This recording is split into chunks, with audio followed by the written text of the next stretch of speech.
Today, I got a few things I'd like to share with you today. Okay, things that I'm very passionate about, things that have changed my life. And that's particularly those things that relate to how you engage your organization in seeing and solving problems every single day.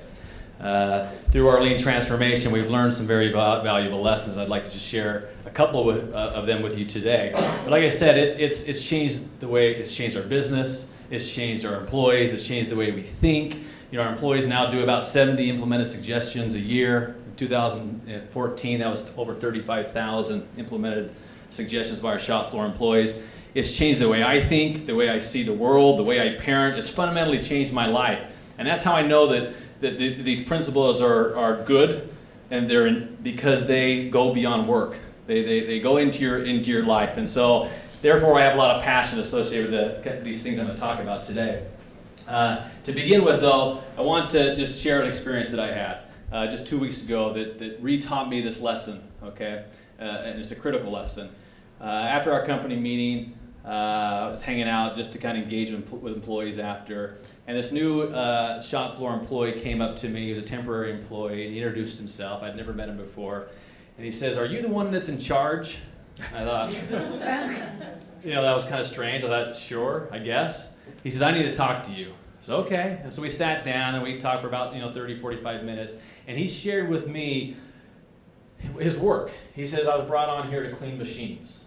Okay, so all right. And he went on talking about, how he could do it better, and if I just had this tool or that tool, and I see all these machines everywhere, if everybody could just engage in cleaning machines. He had all this innovation, all this energy, all this excitement around cleaning these machines. And as I listened to him, I thought, what does he want from me?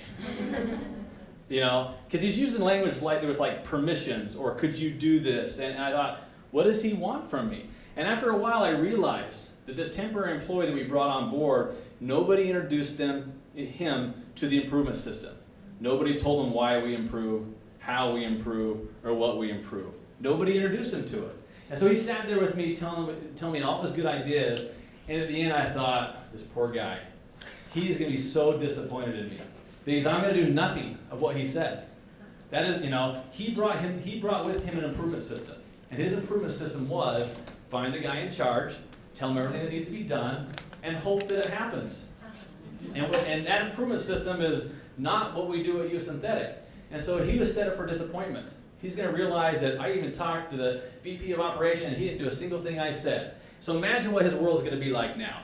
He's going to start thinking things like, they don't care, nobody listens, my ideas aren't good, and eventually what he's going to do is he's going to stop innovating. He's going to stop sharing his ideas, he's going to clock in and clock out, and that's going to be his life. So this mismatch of improvement systems, this mismatch of paradigms shut down innovation. And so kind of what it re-taught me is, as leaders, we must clearly declare and teach our improvement system. If you have competing improvement systems like me and this individual had, you will shut down innovation. Okay? I want you just to check for a second.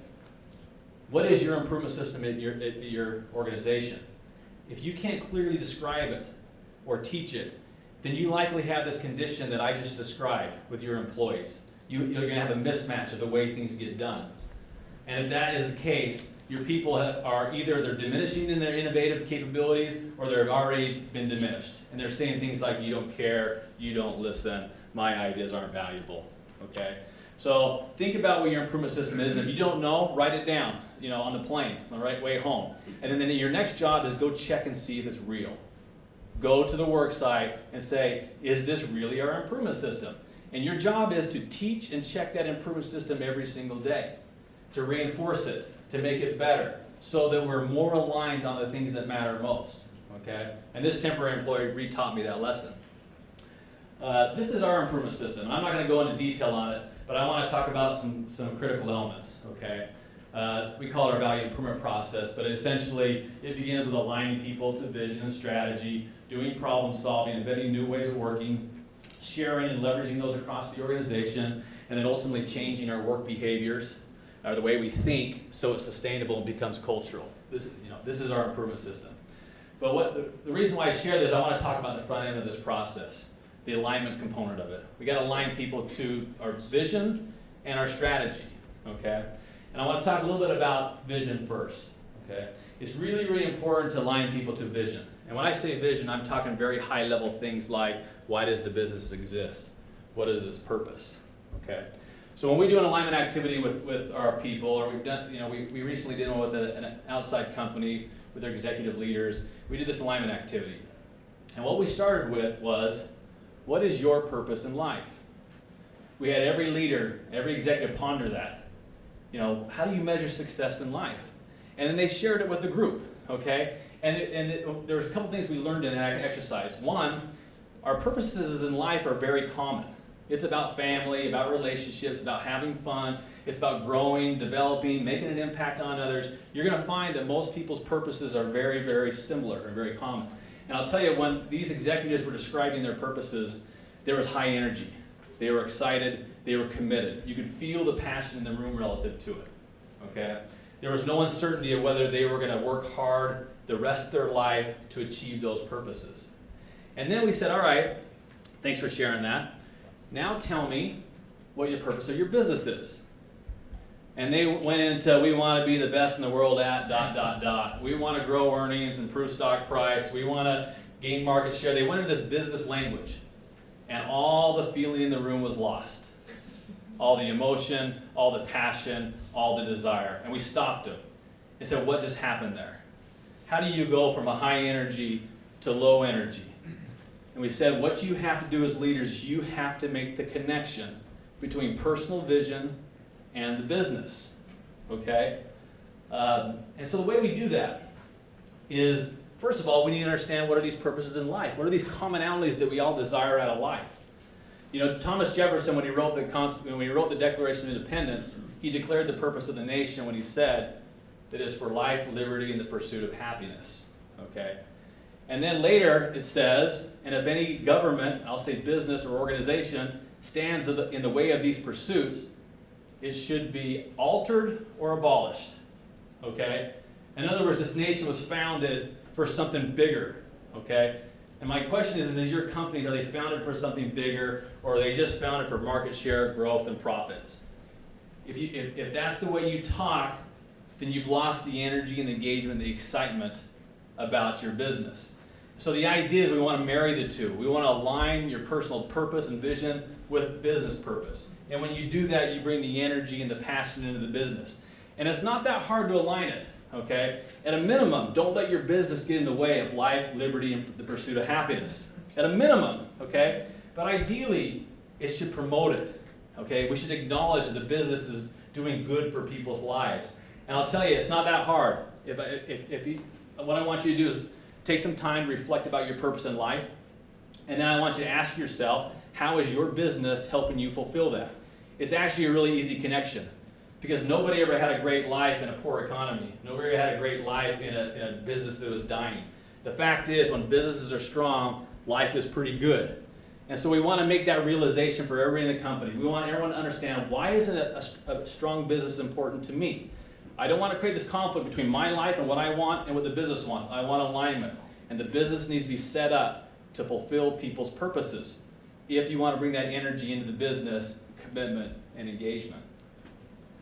So the next thing we got to do, and I guess what I'd suggest you do is just do that.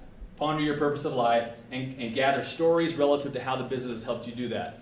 And then I'd share that with people in your company.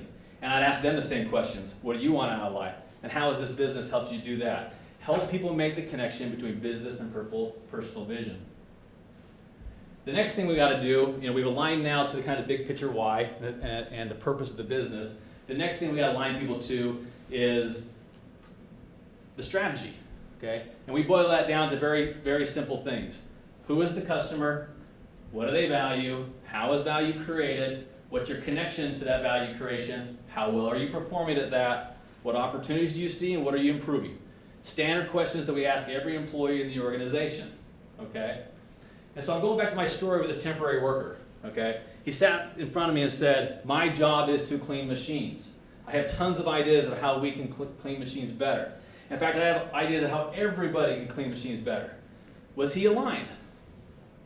Because the ideas were infinite on how to clean machines, and they're not bad ideas. The question is are they aligned? And it comes back to this. Does he know why he's cleaning machines? Does he know that we're bringing that new equipment online so we can expand capacity, so that we can reduce our lead time and improve our delivery to our customers, so that the business can be stronger, so that I can make a difference in your life? Could he tell that story? And of course the answer was no. He was not aligned. And so this idea is we need to have everybody in the company make this connection. Okay? And so when you go into the safety department and say, what's your role? They can't say safety anymore. You can't go into quality and say, what's your role? Quality. You can't go to the chairman of the board and say, what's your role? Shareholder value. Those answers are unacceptable. That means they're misaligned. Our job is to create value for our stakeholders. And everybody has to understand the connection to that and the value stream to do that. I want to, how much time do I have? You have 6 more minutes. 6 more minutes. Yeah. Okay. So what I want to do here, again, I want you to go to your work site and ask these questions. Okay. Go up to go right up to the cell and ask these questions. And I'll tell you what, they probably won't be able to answer them very well up front. But if you do this at a regular cadence and ask these questions, guess what will happen? KPI boards will also appear. You'll also see problem solving. You'll start seeing Kaizen. People will begin to respond to these questions, and they'll begin to contribute to your business. We call this value deployment, or we deploy questions, not objectives. Everybody needs to answer these questions, and it's their journey to discover how they do that. I'm going to show you a short little video, okay, that you'll see some operators talking about this, what I'm talking about. I want you to compare the original story of the new temp who wasn't introduced to the improvement system, and I want you to see these employees who were taught the improvement system, who live in the improvement system, and I want you to feel their energy, their passion, and their excitement. And they'll explain a lot of what we just talked about.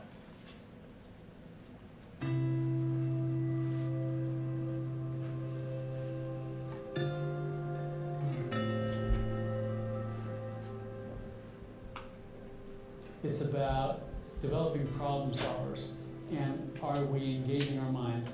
There's a story about a gentleman who worked at a company for 40 years, and he retires, and the HR group has him come in for an exit interview, right? What's the last thing you want to tell us before you're gone? And he said, you paid for my hands for 40 years. You could have had my mind for free. Isn't the power of that? To engage minds, you can just take it on faith that there will be a payoff for engaging minds.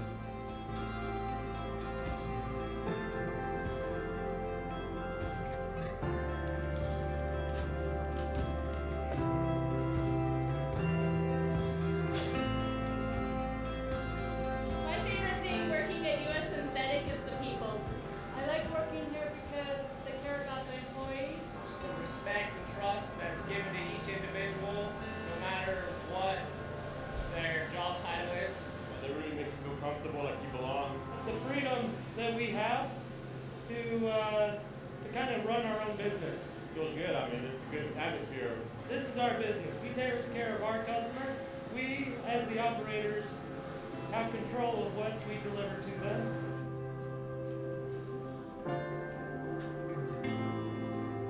Ultimately, what we're here to do is focus on our strategy tree, and from our strategy tree, we're here to improve lives. Our vision is to improve lives for our employees, our customers, our shareholders, and our communities.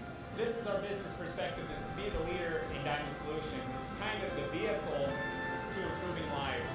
From our customer perspective, this is what our customers value. They value our best relationship, our best product, and our best speed. So how do we deliver that?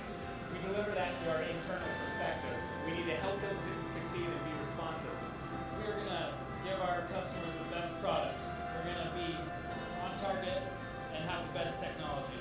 How we're going to have the best speed is we're going to have what they want, when they want it, and the quantity that they want it in.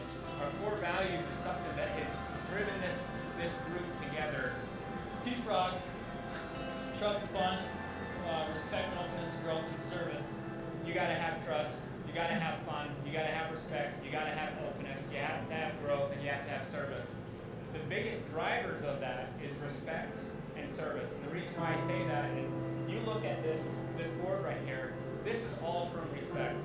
This is not a leadership that built this board. This is through shared vision and respect that a team can come together, look at our customer perspective and what they value, and we put it together so that we can deliver to those values. Respect drives everything. So although you know we call T-Frogs our culture, this is all culture. Everything that we do that yields that delivery, that safety, and T-Frogs, that's all culture. Culture is a repeated activity that has artifacts. These are artifacts. Our team members are our artifacts. Our unity and our service and our growth and our openness with each other, those are all artifacts, and that's what culture is. Our business perspective is to be the leader of Diamond Solutions, but our vision is improving lives. Another great day, US Synthetic.